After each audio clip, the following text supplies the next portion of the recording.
바꿔요. 왜? 성경 말씀 한 책 가지고 계속 했으니까. 담임 목사님이 바뀌어도 뭐 가지고 했어요? 성경책 가지고 했으니까. 식상한 거예요. 이미 장로님들 마음에는 목사님들이 무슨 프로그램을 하더라도 뭐예요? 옛날에 한 거 또 합니까? 속에. 그냥 체면상 와서 자리 지켜주는 거예요. 그죠? 아니, 우리 이거 정확하게 통찰을 해야 돼요. 이거를. 이거, 그렇지 않다라고 부정한다면은, 아니에요. 그런데, 장로님조차도 나 배워야 되겠습니까? 하는 생각이 드는 교회를 만들어야 된다는 얘기예요. 그 다음에, 계속 담임 목사님이 왜 성도들이 움직이지 않고 한두 명만 평신도들이 주도하느냐? 담임 목사님이 지시만 했단 말이에요. 이렇게 하라고. 뻔히 아는 것도 담임 목사님이 지시를 받지 않으면 뭐예요? 움직이지 않아요. 함부로 움직였다는 거예요? 담임 목사님 모르는 사이에 평신도끼리 돌 날려요. 왜 나대냐고. 그래서 하고 싶어도 담임 목사님의 몸을 사리기 때문에 조금 이제 교회 좀 되신 분들 몸을 살아야 되기 때문에 가만히 있는 거예요. 그런 문화에 적응하다 보면 할 일이 보여도 뭐예요? 그거에 대해서 지혜가 닫혀서 움직여야 된다는 생각조차도 안 들어요. 그게 지금 악순환의 고리가 이어지고 있는 게 한국교회 현실이에요. 그래서 담임 목사님만이 주인공이 아니라 평신도 전문 사역자가 양성돼서 그 다음이 중요한 거예요. 동력하는 거예요. 동력을 한다는 건 뭐예요? 제가 누누이 말씀드린 게 가능성과 한계, 담임 목회자 중심으로 동력하는 교회를 만들어야 됩니다. 제가 계속 강조하는 건 그거예요. 교회 조직. 교회 조직은 두 번째요. 목양적 사역 구조하고 목회적 사역 구조, 전 둘로 나눠요. 목양적 사역 구조는 천부장, 백부장, 이런 10부장 출애굽기에 세운 것처럼 광야 백성 돌보는 거죠. 그것처럼 지금 전통적인 교구 중심의 교회, 구역 중심의 교회가 목양적 사역 구조예요. 돌봐야 되니까. 그러니까 성도 중에는 구역장 은사가 있는 분이 있고 구역장 은사가 없는 분이 분명히 있어요. 돌봄의 은사가 없는 분들이 분명히 있어요. 그런데 D12나 알파처럼 그렇게 해가지고 확 과정 맞췄다고 해가지고 무조건 구역장을 딱딱 세웠어요. 근데 D12나 알파는 뭐예요? 증식의 소명을 가져야 돼. 이건 전도 은사도 없어. 그냥 목양 은사도 없고 전도 은사도 없는데 그거 맞췄다고 명색이 아주집사라고 구역장 이렇게 맞췄으니까 세웠어요. 그럼 구구역이 움직여야 안 움직여요? 안 되는 거예요. 구역은 그냥 목양의 은사를 가진 성도를 구역장 세우면 되는 걸로 그냥 끝내버려야 되는 거예요. 근데 뭐예요? 셀은 구역 안에다가 사역을 집어넣기 때문에 어떻게 돼요? 목양의 은사와 사역의 은사는 구역도 달라요. 목양의 은사가만 있는 분한테 사역 기능까지 주니까는 뭐예요? 못하는 거예요. 이렇게 남선교회, 여전교회 리더들을 이거 뭐예요? 사역 능력과 돈까지 있다고 그랬어요. 이런 분들만큼은 구역으로, 그러니까 셀 목회할 때 여기 리더로 세울 때 성공해요. 이분들이 있는 데는. 그런데 이 사역 역량이 없는 분들에게 셀 목회에서 사역 기능을 줬다? 무너지는 거예요. 그래서 목회적 사역 구조는 사도행전 6장 1절에서 7절에 예루살렘 교회가 이제 7 일꾼 세웠죠. 세우기 전하고 세운 후를 우리는 통찰해야 되는데 세우기 전에서 사도들이 말씀 중심, 그러니까 세운 후에 목회적 사역 구조는 세운 후에, 그러니까 다시 좀 설명할게요. 기도와 말씀에 전무하지 못했다. 우리가 사도들이 그랬잖아요. 그래서 이제 7 일꾼을 세운다 했는데 여기서 목사님들이 잘못 해석하면 7 일꾼을 세운 다음에 그다음 헬라파 유대인 가부들을 섬기기 위해서 그냥 7 일꾼들에게 전담시켰을 거냐, 아니면 사도들이랑 같이 기도하면서 요번에는 어느 지역에서 온 헬라파 유대인 가부를 섬기고 다음 차수에는 어느 지역에서 온 헬라파 유대인 가부를 섬기고 해가지고 전체적인 사역 기획을 사도들이랑 같이 한 다음에 그 기획된 거에 대해서 실천을 일곱 일꾼들이 주관에 대해서 했을 거냐? 어느 것 같아요? 그냥 온전히 그냥 우린 기도와 말씀과 기도에 전무하리라 해서 일곱 일꾼들이 알아서 그냥 했겠느냐? 아니면 기획회의를 사도들과 같이 한 다음에 실천은 그들이 중심에서 했겠느냐? 어느 쪽일 것 같아요? 저는 분명히 기획회의 했다고 봐요. 기획회의. 근데 전통적인 교회의 부서는 뭐예요? 재직회 밑에 부서예요. 재직회 밑에 부서에 누가 장이에요? 위원장이란 말이에요. 위원장은 누가 위원장이에요? 장로 권사란 말이에요. 사도가 없어. 그 목회자가 손대지 못하는 게 재직회 부서예요. 저는 성경적이지 않다고 보는 거예요.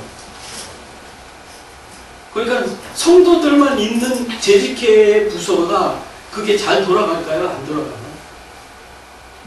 그 다음에 일곱 일꾼을 세운다면 분명히 그랬을 겁니다. 사도 중심, 말씀과 기도로 권면을 하면서 기획을 하면서 실제 실천은 평신도들이 해야 된다. 이런 교회가 돼야 된다. 그런 걸 제가 말씀드리는 거예요. 그래서 지금 평신도들이 안 움직이는 평신도들을 사역을 하게 만든다 할 때 목사님들이 분명히 생각하셔야 될 거는 만약에 이제 사역팀을 만든다 했을 때는 담당 교육자가 분명히 세워져야 된다. 담당 교육자하고 많은 큰 교회에서 부교육자가 담당 교육자가 돼요. 근데 누가 있어요? 위원장이 위에 있어요.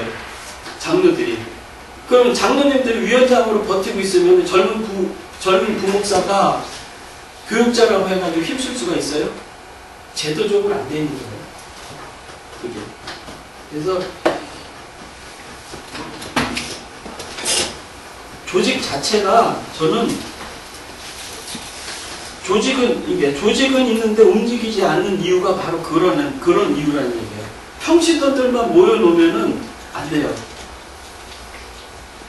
그 얘기 뭐냐면 평신도끼리 회의하고 나서 갈등이 막 빚어져요.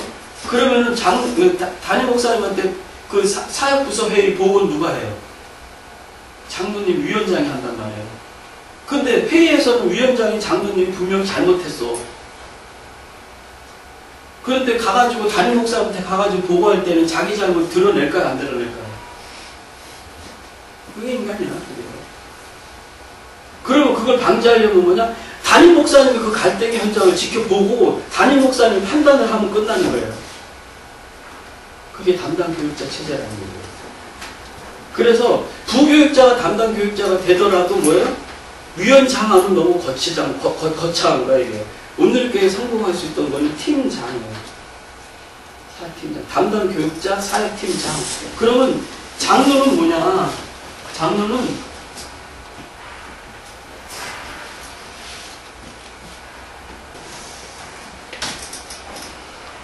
이거예요. 담임 목사님이 계시잖아요. 교회마다 좀 달라요. 근데 어쨌든 공동회 재직회가 있어. 재직회 밑에 보통 부서 있는데 그게 아니고 재직회가 있고 다음에 있고 그 다음에 뭐냐면 사역팀 체제로 바뀌면서 본부가 유사사역을 묶어요. 그래서 본부가 있고 사역부서가 있고 이렇게 사역부서가 있는데 자 사역팀에서 누가 주관을 하느냐? 담당 교육자가 주관을 하는 거예요. 안수 집사가 팀장이에요. 안수 집사법이. 총무서기 회계가 임원이고 그 다음에 실행위원인 거예요. 근데 담당 장로는 어디냐? 여기인 거예요. 라인이 아니고 스텝을 있는 거예요. 쉽게 말해서 여기에 실행위원으로 거쳐가지고 안수 집사 돼가지고서 이제 팀장까지 거쳤어요. A 사역팀에. 이제 장로님으로 장립이 됐어요. 그러면 당연히 생각하니까 이분을 여기에 장로님으로 세워야 되겠다라고 생각을 한단 말이에요. 오늘 교회는 아니에요. 이렇게 해가지고 장로 됐다 하면 전혀 한 번도 섬겨보지 않은 부서를 쉽게 말하면 쫓아내버려요. 그러면 계속 여기서 잔뼈를 긁은 장로님이 계시면은 이 새로 세워지는 안수집사 팀장이 힘을 쓸까요? 못 쓸까요? 힘 못 써요. 다른 데 쫓아내버리면 뭐예요? 힘써요. 그런데 새로 가가지고서 전혀 맡아보지 않은 부서이기 때문에 그 장로님 힘을 쓸 수 있을까요? 없을까요? 없어요. 그러면 장로님들이 화날 거 아니에요. 그죠? 그렇게 쫓아내버리면.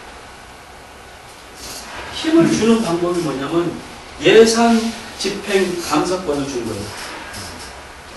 젊은 안수 집사들이 정말 클리어하게 돈을 쓰느냐 안 쓰느냐 사인하게 만들어요.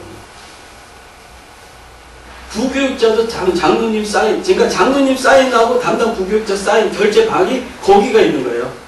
장로님 사인 나더라도 담당 교육자가 사인 안 하면 그 예산 집행이 또 안 돼. 그러면 잡아요. 오늘 이렇게 하영준 목사님 지금 일본에 계셔. 계속 3년 동안요. 만약에 목사님 교회가 그렇다고 생각하면 어떨 것 같아요? 담임 목사님이 3년 동안 병치료하느라고 나가 있어. 어떻게 될 것 같아요? 담임 목사님. 근데 건재해 지금요. 건재한 이유는 딱 하나예요. 재정이 투명한 거예요. 다 돈이에요. 각 사역 부서에 예산서를 만들어요. 매년. 그러면 예산위원회에서 딱 받아가지고 예산위원회에서 전체 사역부서 다.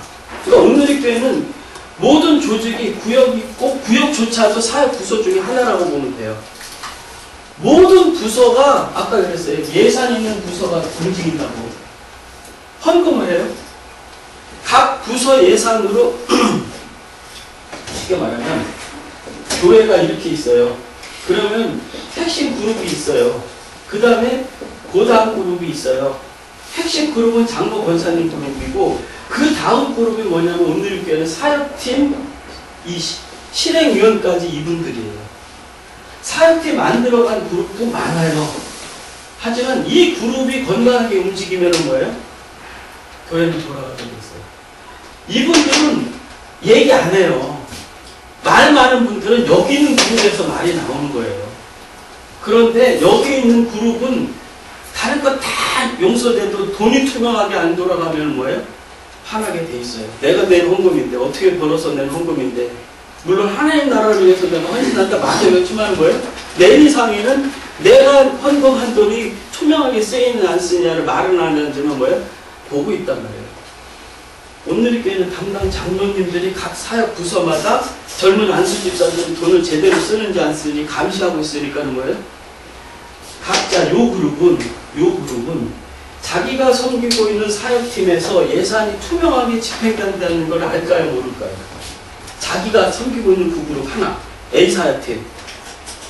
투명하게 집행된다는 것을 알고 있단 말이에요. 그러면 뭐예요? 다른 부서도 이 시스템으로 돌아가니까는 다른 부서도 예산이 투명하게 돌아갈 거다라는 소위 예상을 할까요? 안 할까요? 하는 거예요. 이거예요. 자, 각 사역, 내가 헌금으로 낸 것이 각 사역팀의 예산으로 돼서 쓸 수 있으니까 뭐예요? 움직이는 부서가 되는 거예요.